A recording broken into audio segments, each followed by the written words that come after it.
Assalamualaikum warahmatullahi wabarakatuh. Saya Nora Hamizahani binti Samad, nombor metrik 051177. Okey, kumpulan kami akan menerangkan tajuk yang kami pilih iaitu persepsi wanita Muslim terhadap konsep poligami dalam Islam.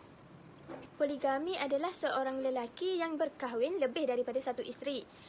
Ia juga adalah satu amalan beristeri lebih daripada satu orang pada satu masa yang sama. Dan poligami ini juga sekiranya dikhawatiri ketika berpoligami ini dikhawatiri sukar untuk berlaku adil, maka seorang lelaki itu tidak dibenarkan untuk berpoligami kerana akan berlakunya kesukaran untuk menjawab di akhirat kelak. Okey, seterusnya adalah konsep perkahwinan dalam Islam. Okey, perkahwinan dari sudut bahasa ialah berkumpul dan bercampur. Dari segi istilah ialah merupakan satu akad yang menghalalkan pergaulan di antara lelaki dan perempuan yang bukan muhrim, dan semasa berkahwin tu dia akan menimbulkan hak serta kewajipan antara kedua-duanya. Maksud menurut istilah syarak pula ialah ijab dan qabul, iaitu akad yang menghalalkan persetubuhan antara lelaki dan perempuan yang perlu dilafazkan dengan kata-kata yang menunjukkan nikah dan mengikut syarat-syarat yang ditentukan dalam Islam. Okay, seterusnya dalam Islam ni perkahwinan merupakan satu ikatan suci antara dua individu yang bukan hanya sekadar berdasarkan cinta, keseronokan atau untuk memenuhi naluri sahaja, akan tetapi ia juga mempunyai matlamat yang lebih luas dan amat penting. Yang terakhir, umat Islam diharuskan untuk berkahwin kerana ianya merupakan satu ibadah yang telah disyariatkan dalam Islam, bahkan merupakan sunnah Rasulullah SAW. Seperti dalam hadis baginda telah bersabda yang bermaksud perkahwinan itu sunnahku. Sesiapa yang tidak suka kepada sunnahku, dia bukan daripada kalangan umatku. Maksudnya hadis ni adalah menunjukkan Rasulullah sangat menggalakkan untuk umatnya berkahwin dan hal ini untuk mengikut sunnah Rasulullah. Itu saja. Okay, Bismillahirrahmanirrahim. Assalamualaikum warahmatullahi wabarakatuh. Nama diberi Nurul Ida Imani binti Abdul Ghani, nombor matrik 051292. Hari ini saya akan membentangkan tentang konsep poligami dalam Islam. Poligami bermaksud mengumpulkan bilangan isteri dalam satu masa. Poligami juga bermaksud memperisterikan wanita-wanita lebih daripada satu pada waktu yang sama. Poligami juga disebut sebagai ta'addud al-zawjat dalam bahasa Arab. Ta'addud bermaksud bilangan dan zawjat bermaksud isteri. Jadi kedua perkataan ini digabung dan membawa maksud sebagai isteri yang banyak atau berbilang-bilang. Poligami sebenarnya perkataan lawanan bagi monogami, iaitu berkahwin dengan seorang wanita sahaja. Poligami mengikut hukum Islam bukanlah wajib dan juga bukan sunnah. Bahkan Islam membenarkan para lelaki untuk mengamalkan poligami ini dengan tujuan yang betul, iaitu untuk mengelakkan tercetusnya perzinaan. Namun para suami harus peka bahawa suami hanya dibenarkan berpoligami jika sekiranya isteri sudah tidak kuat dan sebagainya dalam melayani suami. Sekian, terima kasih.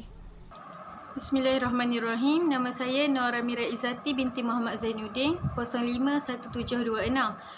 InsyaAllah pada hari ini saya akan membentangkan mengenai kebaikan poligami.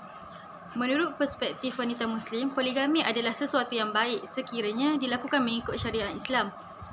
Allah SWT membenarkan poligami untuk mengelakkan daripada berlakunya penganiayaan terhadap kaum wanita serta memberi jalan keluar kepada ahli keluarga yang mempunyai masalah.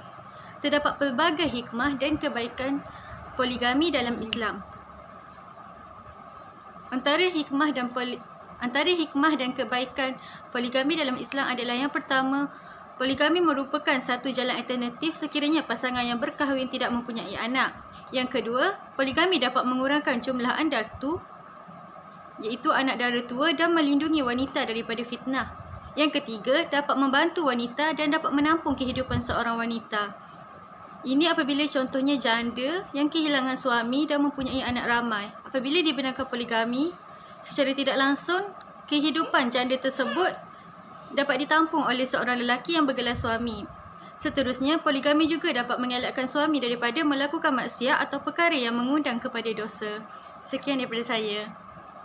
Nama saya Nur Syakira binti Muhammad Johari, nombor matrik 049513. Sekarang saya akan meneruskan perbincangan tentang keburukan berpoligami. Keburukan berpoligami akan terzahir apabila yang mengamalkannya merupakan orang yang tidak mempunyai kemampuan dan juga tidak mempunyai kefahaman agama tentang poligami. Isu yang pertama adalah merahsiakan perkahwinan daripada pengetahuan isteri pertama dengan melakukan pernikahan di selatan Thailand. Suami akan mencipta pelbagai alasan untuk bersama dengan isteri mudanya dan mengabaikan isteri pertama serta anak-anak. Yang kedua, suami tidak berlaku adil di dalam membahagikan hak-hak kepada isteri-isteri mereka seperti nafkah zahir batin, pakaian dan juga tempat tinggal. Hal ini akan mencetuskan konflik di dalam rumah tangga yang mendorong kepada perpisahan. Yang ketiga, terdapat kajian yang mengatakan bahawa isteri-isteri yang terlibat di dalam poligami ini cenderung untuk mempunyai gangguan psikologi dan kesihatan kerana mereka berlarutan di dalam kesedihan walaupun telah dimaklumkan oleh suami bahawa suami telah berkahwin yang lain. Mereka berasakan cemburu dan tidak mampu membahagi kasih suami itu kepada wanita lain yang menyebabkan kehidupan seharian mereka terganggu dan lebih teruknya apabila mereka melampiaskan apa yang terbuku di dalam dada mereka dalam bentuk amarah kepada anak-anak mereka. Oleh itu, suami-suami yang hendak berpoligami perlulah mempunyai kemampuan dan juga kefahaman agama dan bijak dalam menyelesaikan situasi dan keadaan yang berlaku di dalam rumah tangganya. Wallahu a'lam. Assalamualaikum warahmatullahi taala wabarakatuh. Bismillahirrahmanirrahim. Assalamualaikum warahmatullahi wabarakatuh. Nama saya Nur Anis Azlin binti Adnan, nombor metrik 049522. Okey, saya akan sambung kepada tajuk pembantahan poligami oleh feminisme. Okey, memandangkan wanita ini sentiasa berada di dalam tanggungan daripada bapa kepada suami. Jadi feminisme menganggap ini tertuju kepada ideologi tanggapan patriarki yang mana ideologi ini tercipta oleh kaum lelaki dengan niat untuk mengembalikan dominasi dan manipulasi kaum lelaki ke atas kaum wanita yang menyebabkan adanya penindasan ke atas kaum wanita. Jadi ideologi ini telah menimbulkan tanggapan bahawa kaum wanita ini merupakan kaum yang lemah, lembut, cengeng yang menyebabkan mereka ni tak mampu memimpin keluarga. Yang hanya mampu memimpin keluarga itu mestilah bersifat kuat, tegas, rasional dan intelektual dan ini tertuju kepada kaum lelaki sahaja. Jadi menurut feminisme, sistem poligami ini mempraktikkan merupakan sistem yang mempraktikkan kekerasan dan penindasan terhadap kaum wanita dan pengabaian terhadap anak-anak dari segi ekonomi dan emosi. Wallahu ta'ala a'lam. Terima kasih.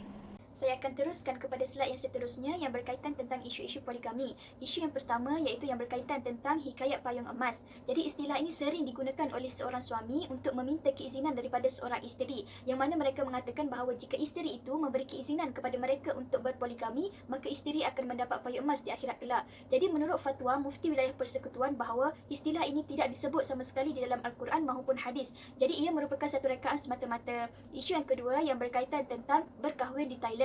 Jadi isu ini merupakan satu isu yang sangat besar dan sangat popular di negara kita kerana ia berlaku disebabkan ada halangan daripada isteri maupun keluarga. Jadi isu ini memberikan implikasi yang negatif kepada institusi perkahwinan itu yang boleh menyebabkan kepada keruntuhan dan juga penceraian. Jadi secara hakikatnya bahawa seorang suami jika ingin berpoligami tidaklah perlu untuk meminta keizinan daripada seorang isteri, malah ia hanya perlu meminta keizinan daripada mahkamah syariah mengikut prosedur yang telah ditetapkan. Wallahu a'lam.